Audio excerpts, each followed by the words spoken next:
दोस्तों, एक कहानी आपने कभी सुनी होगी। एक बार एक इंसान को एक खाली बोतल मिलती है। जब वो उसका ढक्कन खोलता है तो उसमें से एक जिन बाहर निकलता है और कहता है, मेरे आका, अब मैं तुम्हारा गुलाम हूँ। अब तुम जो भी कहोगे मैं वही करूँगा। तो वो इंसान अपने काफ़ी मुश्किल और असंभव लगने वाले काम उस जिन को कहता है और वो जिन पल भर में उन्हें कर देता है। लेकिन उसके बाद में वो जिन कहता है कि मुझे जल्दी से काम बताओ, अगर मैं बेकार रहा तो मैं तुम्हें खा जाऊंगा। अब वो इंसान फंस जाता है। अब वो क्या करे, वो कैसे अपने काम उस जिन से करवाए और कैसे उस जिन से अपनी जान बचाए। अगर वो जिन को कोई ऐसा काम बताते जिसका कभी कोई अंत ही ना हो तो उसकी जान तो बच जाएगी, लेकिन वो जिन उसके किसी काम का नहीं रहेगा। और अगर वो उसे जल्दी काम ना बता पाए वो जिन उससे खा जाएगा। तो ये तो थी कहानी उस जिन और उस आदमी की। अब पता नहीं उस इंसान ने क्या किया, उस जिन ने क्या किया, जिन जाने या फिर वो इंसान जाने। पर अगर मैं आपसे कहूँ कि हम सब के पास वास्तव में एक ऐसी शक्ति है जो उस जिन से भी ज़्यादा ताकतवर है, उस जिन से भी ज़्यादा प्रभावशाली है, और वो शक्ति हमारे हर कार्य को, हर असंभव को संभव बना सकती है, तो आपको कैसा लगेगा? लेकिन हाँ, यह पूरी तरह 100% सच है। हर इंसान के पास एक शक्ति है, उसका मन, जो कि बहुत ही शक्तिशाली है। इतना शक्तिशाली जितना हम सोच भी नहीं सकते। लेकिन हमारा मन भी उस जिन की तरह है। जब ये खाली बैठा रहता है तो शैतानी विचार इसमें आने लग जाते हैं। मन कभी भी खाली नहीं रहता। और अगर हमने इसे सही दिशा निर्देश नहीं दिए तो हम इसकी इस प्रचंड शक्ति से अपना फ़ायदा करने की बजाय अपना नुकसान ही कर लेंगे। जैसे अगर वो इंसान उस जिन को गुस्से में कह दे कि तुम मुझे खा जाओ, तो क्या वो जिन उससे खा नहीं जाएगा? हमारा मन भी कुछ ऐसा ही है। हम कहना कुछ और चाहते हैं और कह कुछ और देते हैं, और हमारा मन उसे पूरा करने में लग जाता है। हम में से अधिकांश लोगों को तो यह पता ही नहीं है कि कितनी असीम शक्तियाँ हैं हमारे मन में। और जिन्हें पता है, जिन्हें इस चीज़ पर विश्वास है, वो भी माइंड प्रोग्रामिंग सही तरीके से नहीं जानते। इसी कारण से वो अपना लाभ करने के बजाय हानि कर बैठते हैं। दोस्तों, सबसे पहली बात तो हमारा मन हमारा दिमाग नहीं है। हमारा ब्रेन और हमारा मन दोनों अलग अलग चीज़ें हैं। हमारे ब्रेन का एक भौतिक अस्तित्व है, लेकिन हमारे मन का कोई फिजिकल एक्सिस्टेंस नहीं है। अगर हम शरीर की चीर-फाड़ करने जाएंगे तो हमें मन नाम की कोई भी चीज़ नहीं मिलेगी, लेकिन फिर भी मन अस्तित्व में है।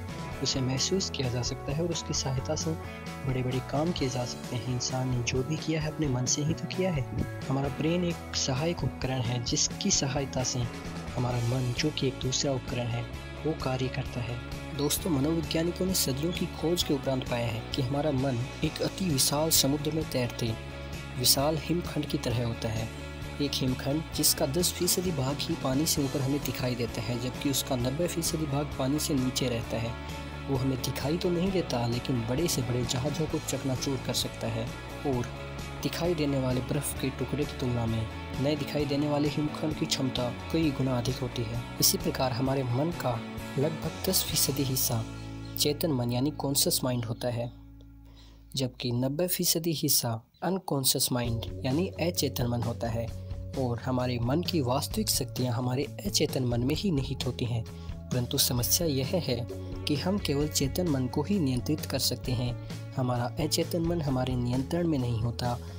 वो हमारे लिए काम तो करता है, लेकिन अपने आप अपने हिसाब से करता है। हमारा अचेतन मन ही हमारी शारीरिक क्रियाओं को नियंत्रित करता है। हमारे अचेतन मन में इतनी क्षमता है कि अगर हम उसको निर्देश देने में कामयाब हो जाएं, तो हमारे निर्देश को कुछ ही समय में अकल्पनीय ढंग से पूरा कर सकता है। दोस्तों, कहते हैं कि दुनिया में सभी मनुष्यों के मन आपस में जुड़े हुए होते हैं, क्योंकि यह एक एनर्जी है, उसका कोई फिजिकल एक्सिस्टेंस नहीं है। तो अगर हम कुछ भी सोचते हैं, कुछ भी निर्देश हमारे अचेतन मन को देते हैं, तो सिर्फ हमारा अचेतन मन ही उसका कार्य नहीं करता, वह कार्य पूरे यूनिवर्स में फैली मानसिक ऊर्जा करती है। पर हमारी सबसे बड़ी परेशानी यह है कि ज़्यादातर लोगों को तो यह नहीं पता कि हमारे मन में इतनी शक्तियाँ हैं, और कुछ लोगों को जिन्हें पता भी है और जिन्हें इस पर विश्वास भी है और जो इस पर कार्य भी करते हैं, उनको हमारे मन की सही प्रोग्रामिंग का नहीं पता। वो हमारे अचेतन मन को निर्देश देना चाहते हैं कुछ और, जबकि निर्देश दिया जाता है कुछ और, जिससे लाभ के बजाय हानि अधिक होती है। दोस्तों, कुछ मनोवैज्ञानिक मानते हैं कि हमारे मन का एक पार्ट और होता है, उसे हम कहते हैं सबकॉन्शियस माइंड यानी अवचेतन मन। अवचेतन मन उस बर्फ के खंड के उस हिस्से की तरह है जो पानी में डूबता और निकलता रहता है, जो पानी के तल पर होता है। वह हिस्सा अचेतन और चेतन मन के बीच एक पुल का कार्य करता है, यानी कॉन्शियस और अनकॉन्शियस माइंड की मध्यस्थता करता है। सबकॉन्शियस माइंड की सहायता से ही हम हमारे अचेतन मन को निर्देश दे सकते हैं। तो दोस्तों, वैसे तो सदियों से मनोवैज्ञानिक इस पर कार्य कर रहे हैं और इस पर हर रोज अनकॉन्शियस माइंड के बारे में नई नई खोजें होती रहती हैं और अनेकों बहस होती रहती हैं। अभी तक ये भी अच्छी तरह तय नहीं हो पाया कि कौन सा कार्य हमारा अचेतन मन करता है और कौन सा कार्य हमारा चेतन मन करता है। परंतु कुछ तथ्य जो इतनी सदियों की खोजों के पश्चात मनोवैज्ञानिकों के सामने स्पष्ट रूप से खुले हैं, वो ये कि हमारा अचेतन मन हमारे चेतन मन की तुलना में कई गुना अधिक शक्तिशाली होता है और उससे हम असंभव दिखने वाले कार्य भी कर सकते हैं, लेकिन हमें उसे सही ढंग से प्रोग्राम करना होगा। हमारे अचेतन मन को निर्देश देने के लिए सर्वप्रथम सबसे पहले जिस चीज की जरूरत पड़ती है वह है संकल्प। इसीलिए कहते हैं कि इंसान की संकल्प शक्ति अगर प्रगाढ़ हो तो इंसान कुछ भी कर सकता है। लेकिन अनेकों लोगों की संकल्प शक्ति भी अत्यधिक होती है, लेकिन फिर भी वो मन मुताबिक सफलता प्राप्त नहीं कर पाते। उसका कारण ये है कि उनकी संकल्प शक्ति प्रगाढ़ तो है, लेकिन उन्हें क्या संकल्प करना है और क्या मैसेज हमारे अचेतन मन को देना है यह पता नहीं रहता। दोस्तों, वैसे तो माइंड प्रोग्रामिंग का ये विषय इतना छोटा नहीं कि हम एक वीडियो में ही इस पर सारी बातें कर पाएँ। तो इसके लिए हम इस सीरीज में आने वाले कुछ वीडियो अनकॉन्शियस कॉन्शियस माइंड की प्रोग्रामिंग पर ही रखेंगे। परंतु आज की वीडियो में हम बातें करेंगे संकल्प शक्ति के बारे में कि कैसे हम अपने अनकॉन्शियस माइंड को संदेश दे सकते हैं, कैसे उसे दिशा निर्देश दें और कैसे से भी ज़्यादा महत्वपूर्ण हमें उसे दिशा निर्देश क्या दें। बहुत से लोगों को पता है कि हमें संकल्प कैसे करना है, वो अपने अनकॉन्शियस माइंड को संदेश दे भी देते हैं, लेकिन उन्हें ये सही पता नहीं होता कि उन्हें क्या संदेश देना है और वहीं पे गलती हो जाती है। जैसे कि मुझे मेरी स्मरण शक्ति बढ़ानी है और मैं अपने अनकॉन्शियस माइंड को निर्देश देता हूँ कि मेरी स्मरण शक्ति मुझे बढ़ानी है, मुझे स्मरण शक्ति बढ़ानी है। सुनने में तो सही लगता है कि सही निर्देश दे रहे हैं, लेकिन यहीं पे गलती हो गई। ये कभी काम नहीं करेगा, बल्कि इससे नेगेटिव इफेक्ट और पड़ेगा। जितनी आपकी स्मरण शक्ति है वो कम भले ही हो सकती है, बढ़ेगी कभी नहीं। तो हमें इसके लिए हमारे माइंड को क्या कहना होगा कि वो सही तरीके से हमारी बात को समझकर उस पर काम कर पाए। दोस्तों, हमारा अनकॉन्शियस माइंड, जैसे कि नाम से ही स्पष्ट है, वो अनकॉन्शियस होता है। उसे पता नहीं कि हमारे लिए क्या सही है और क्या गलत। उसे जो निर्देश दिया जाएगा वो उस पर काम करेगा। ये वही जिन है जिसे अगर कह दिया जाए कि तुम मुझे मार दो भैया, तो वो मार ही देगा। वो एक क्षण भी नहीं सोचेगा कि इससे हम मर जाएंगे। उसको कोई लेना देना नहीं कि आप मरते हो या जीते हो, वो वही करेगा जो उसे निर्देश मिला है। तो हमें इस बात पर बहुत अधिक ध्यान देना है कि हम क्या निर्देश दे रहे हैं हमारे माइंड को, क्योंकि आखिरकार होने वाला वही है। तो चलिए दोस्तों, आज हम इस वीडियो में संकल्प शक्ति यानी हमारे अवचेतन मन को कैसे निर्देश दें, इसी पर बातें करेंगे। तो आइए अब जान लेते हैं। नमस्कार दोस्तों, हेल्थ ऑफ इंडिया में आपका स्वागत है। यह चैनल एक प्रयास है स्वास्थ्य, योग, मनोविज्ञान और अध्यात्म से जुड़ी पूर्णतः विश्वसनीय और जीवन में उपयोगी जानकारी को जन जन तक पहुंचाने का। अगर आपने अभी तक इस चैनल को सब्सक्राइब नहीं किया है तो अभी कर लीजिए, क्योंकि YouTube पर हेल्थ टॉपिक्स जुड़ा यही एक ऐसा चैनल है जिस पर केवल विशेषज्ञों द्वारा प्रमाणित और व्यवहारिक जानकारी आपको दी जाती है। तो स्वास्थ्य संबंधित सभी प्रश्नों का समाधान पाने के लिए अभी सब्सक्राइब कीजिए। लेटेस्ट वीडियो की नोटिफिकेशन तुरंत पाने के लिए बेल आइकन को जरूर दबाइए। दोस्तों, संकल्प करने का सीधा सा अर्थ ही हमारे चेतन मन से हमारे अवचेतन मन में कोई निर्देश देना है। और कहते हैं संकल्प में बहुत शक्ति होती है। अगर आपका संकल्प प्रगाढ़ है तो आप कुछ भी कर सकते हैं, आप पर्वतों को हिला सकते हैं। आप कुछ मनोवैज्ञानिक कहते हैं कि अगर आपका संकल्प प्रगाढ़ है तो आप कल्पना को हकीकत में बदल सकते हैं, आप बिना छुए वस्तुओं को हिला सकते हैं। इसकी क्षमता तो आपके अनकॉन्शियस माइंड में पहले से ही विद्यमान है, केवल आपको करना है उसको सही दिशा निर्देश देना है, सही डायरेक्शन देना है अपने माइंड को। तो हम ये कैसे करें? तो पहले हम ये जान लेते हैं कि अगर हम किसी भी काम को करना चाहें तो हमें अपने दिमाग को क्या निर्देश देना है। उसके बाद हम ये जानेंगे कि निर्देश कैसे दिया जाता है, किसी बात को कैसे हमारे अनकॉन्शियस माइंड तक पहुंचाएं। सर्वप्रथम हमें ये ध्यान रखना होगा कि हम जो भी संकल्प करना चाहते हैं, जो भी निर्देश देना चाहते हैं, वो भविष्य काल में कभी ना दें। जैसा कि मैंने पहले बताया था, हमको हमारी स्मरण शक्ति बढ़ानी है, तो हम अपने मन से ये ना कहें कि मुझे मेरी स्मरण शक्ति बढ़ानी है, क्योंकि इससे हमारे अचेतन मन में विपरीत संदेश आएगा। इसे अच्छी तरह समझने के लिए आप एक बार पास्ट में करके देखें, क्योंकि हम प्रेजेंट में रहते हैं। फ्यूचर और पास्ट दोनों ही कल्पनाएं हैं, दोनों का ही कोई अस्तित्व नहीं है। अगर हम पास्ट में कहते हैं कि मुझे मेरी स्मरण शक्ति बढ़ानी थी, तो इसका अर्थ क्या होता है? क्या सोचेगा हमारा अनकॉन्शियस माइंड? उसमें यही जाएगा कम थी और वो हमें बढ़ानी थी। इसी प्रकार से हम फ्यूचर में कहते हैं कि हमें हमारी स्मरण शक्ति बढ़ानी है, तो हमारा मन ये सोचेगा कि हमारी स्मरण शक्ति बहुत कम है, और उसे हमें बढ़ानी है, वो आज भी यही सोचेगा, वो कल भी यही सोचेगा, वो 1 महीने बाद भी यही सोचेगा और वो 1 साल बाद भी यही सोचेगा कि हमें हमारी स्मरण शक्ति बढ़ानी है। अभी कम है लेकिन बढ़ानी है। तो इससे क्या होगा? ये तो वो सोचता रहेगा कि बढ़ानी है लेकिन बढ़ाएगा कभी नहीं। क्या आप सोचते रहेंगे कि आपको स्मरण शक्ति बढ़ानी है, आपको स्मरण शक्ति बढ़ानी है, लेकिन बढ़ेगी कभी नहीं, क्योंकि आप सोच ही वो रहे हैं जो कि इम्पॉसिबल है, जो कि असंभव है। आप फ्यूचर में सोच रहे हैं और फ्यूचर कभी आने वाला नहीं, जो भी आएगा वो प्रेजेंट ही होगा। 1 साल बाद भी आप प्रेजेंट में ही होंगे। तो आपने अगर ये संकल्प किया है कि मुझे फलाना काम करना है, मैं वो काम करूँगा, तो ये संकल्प आपका बेकार हो गया। ये आपको फ़ायदा बिल्कुल नहीं करेगा, नुकसान बेशक कर सकता है, क्योंकि इससे एक थोड़ी सी नेगेटिविटी पैदा हो सकती है कि वो काम मैं अभी नहीं कर सकता, इसीलिए तो मुझे करना है, मैं अभी नहीं कर सकता। तो सबसे पहले ध्यान रखने की बात यही है कि जो भी निर्देश अपने माइंड को दें वो प्रेजेंट में दें। यह कहने से अच्छा कि मैं ये काम करूँगा, उससे अच्छा आप ये कहें कि मैं ये काम कर रहा हूँ। आप ये कहें कि मेरी स्मरण शक्ति बहुत तेज़ी से बढ़ रही है। इससे कुछ पॉजिटिव प्रभाव पड़ेगा, आपके मन में जाएगा कि हमारी स्मरण शक्ति बढ़ रही है, तो वो धीरे धीरे बढ़ने लग जाएगी।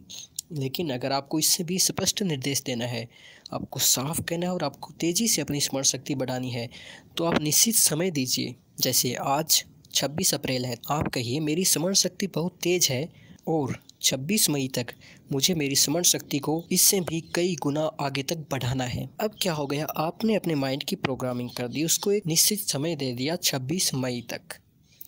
अब उसे जो भी करना है वो 26 मई तक करेगा, वो ज़रूर 26 मई तक आपकी स्मरण शक्ति को बढ़ाएगा। लेकिन इसके साथ ये कहना नहीं भूलें कि मेरी स्मरण शक्ति बहुत तेज़ है। अगर आप ये कहेंगे कि मुझे मेरी स्मरण शक्ति बढ़ानी है 26 मई तक, तो फिर से वही मैसेज आएगा कि अभी कम है।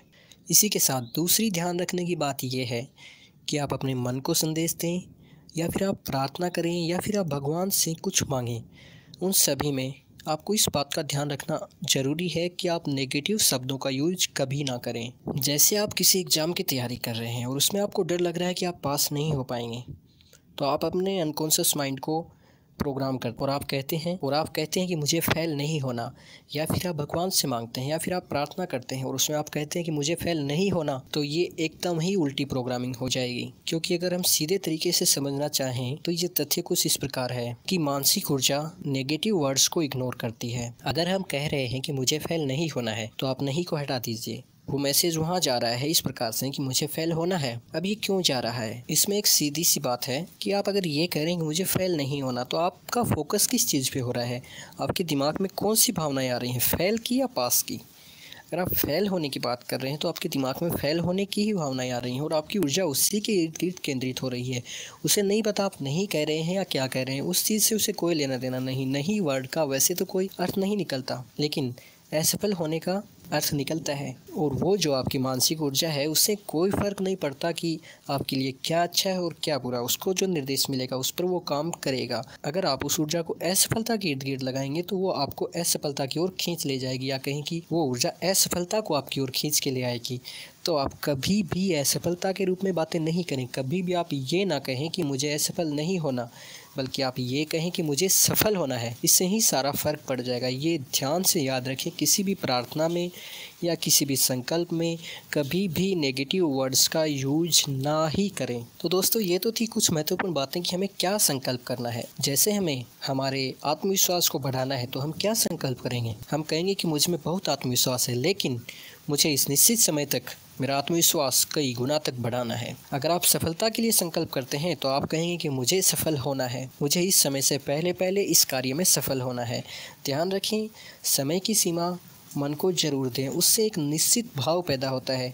और आपका मन ऐसा नहीं है कि आप कहें 26 मई तो उसे 26 मई का पता ही नहीं चलेगा। आपको पता चले ना चले, आपके अनकॉन्शियस माइंड को पता चल जाएगा, क्योंकि वो बहुत तेज़ है। उसको हमेशा पता रहता है इस समय क्या टाइम हुआ है। आपको पता है नहीं, लेकिन आपके अनकॉन्शियस माइंड को पता है। इस बात को तो आपने भी अनुभव किया होगा कि कई बार जब में कोई अत्यंत आवश्यक कार्य होता है और हम ये सोच के सोते हैं कि सुबह हमें 4 बजे उठना ही उठना है, तो 4 बजते ही या फिर 4 बजने से कुछ 1 या 2 मिनट पहले हमारी आंख स्वतः खुल जाती है, अलार्म बजने से पहले। तो ये तो निश्चित है कि हमारे अचेतन मन को सब कुछ पता रहता है। यहाँ पर वही कार्य करता है। जितना आपका संकल्प होगा कि मुझे 4 बजे उठना है, जितना प्रगाढ़ संकल्प होगा, या फिर कहें कि जितनी आपको आवश्यकता होगी, अगर आपके लिए जीने मरने का प्रश्न होगा कि 4 बजे नहीं उठे तो मरे, तो फिर आपको अलार्म लगाने की कोई ज़रूरत नहीं है। आपकी 4 बजे सोते ही आँख खुलेगी, बेशक आप 1 बजे ही क्यों ना सोएं। यह आपने अपनी लाइफ में अनुभव भी किया होगा। तो अब बातें करते हैं कि हमारे अचेतन मन को निर्देश कैसे दिया जाए, क्या निर्देश दिया जाए ये हमने समझ लिया। अब निर्देश कैसे दिया जाए, इसके लिए सबसे सरल और प्रभावी उपाय जो है वो यह है कि आप शांत होकर बैठ जाएं और अपनी सारी श्वास धीरे धीरे बाहर छोड़ दें, जितनी श्वास आप छोड़ सकते हैं। और फिर कुछ समय तक श्वास ना लें। कुछ समय तक श्वास नहीं लेने पर आपको लगेगा कि अब बस नहीं रुका जाता, अब हमें श्वास लेनी ही होगी। उस समय आप अपने मन में ज़ोर ज़ोर से अपने संकल्प को चिल्लाएं मन में, क्योंकि श्वास लिए बिना आप बोल तो सकते ही नहीं। मन में चिल्लाएं कि मुझे सफल होना है, मुझे सफल होना है, मुझे इस समय तक निश्चित रूप से सफल होना है। जब आपको लगता है कि अब श्वास नहीं ली और अभी प्राण छूटे, उस समय आपके शरीर का एक एक रोआ रोआ और आपके मन का एक एक हिस्सा, अनकॉन्शियस, सबकॉन्शियस और कॉन्शियस, सब पूरी तरह से जागृत होते हैं और पूरी तरह से ग्रहणशील होते हैं, क्योंकि उनके सामने जीवन और मरण का प्रश्न है। ऐसा हर रोज़ सुबह और शाम 5-5 बार करें।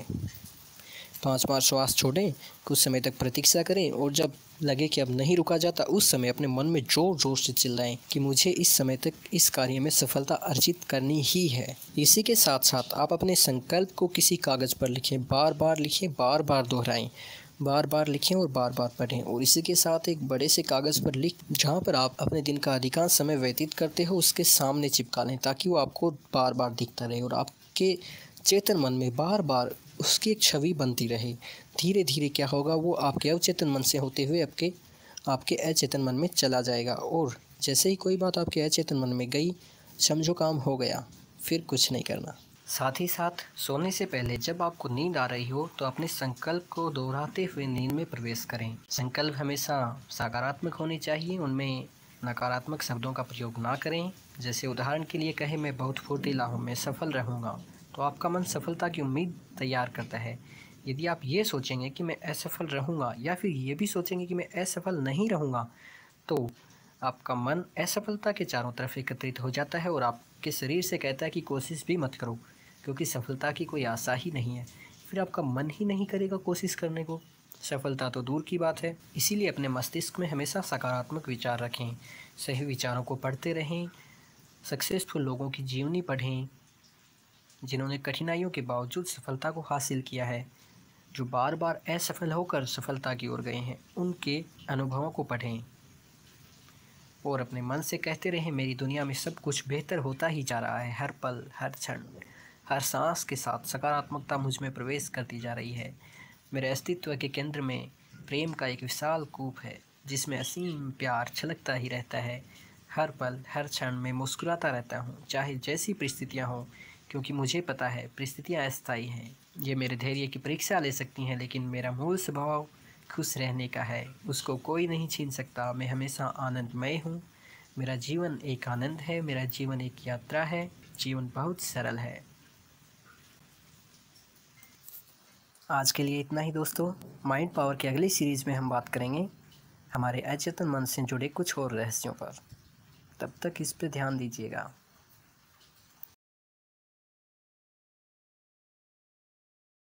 वीडियो देखने के लिए आप सभी का बहुत बहुत धन्यवाद। अगर आपको वीडियो अच्छा लगा तो लाइक अवश्य करें, अपने दोस्तों, परिवारजनों और ज़रूरतमंदों को शेयर करना कभी ना भूलें, क्योंकि ये आपका फर्ज भी है और हमारा निवेदन भी। अगर आपने अभी तक चैनल सब्सक्राइब नहीं किया है तो सब्सक्राइब जरूर करें, क्योंकि हम आपके लिए हर रोज शाम 7 बजे लेकर आते हैं इसी प्रकार से एक एक्सक्लूसिव वीडियो। अगर आपका कोई भी सवाल, सुझाव या कमेंट हो तो हमें बेझिझक लिखें, या फिर हमारे Facebook page health of India पर जाएं।